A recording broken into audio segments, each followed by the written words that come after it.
Here's how to connect LinkedIn ads to Claude for powerful ad performance analysis.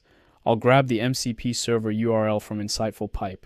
In Claude settings, I'll navigate to connectors and click Add Custom Connector. I'll paste the LinkedIn ads MCP URL and give it a name. With the connector added, I can now start a new chat. I'm going to ask Claude for something substantial, a full LinkedIn ads performance report.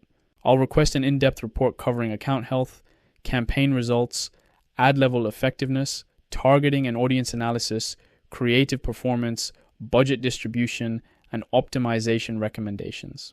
Claude is now thinking through the analysis framework and starting to query the LinkedIn ads data. It's orchestrating data retrieval across multiple analytics dimensions. The system is pulling campaign structure and performance data. Claude found 2 campaigns and is now systematically extracting data across campaigns, creatives, and analytics. Claude has generated a comprehensive performance report. On the left, you can see the full summary with sections for executive summary, account health, campaign results, ad level effectiveness, and targeting analysis.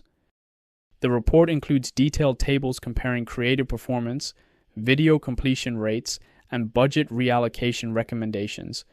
All of this was generated directly from your LinkedIn ads data through the MCP connection, ready to download as a document.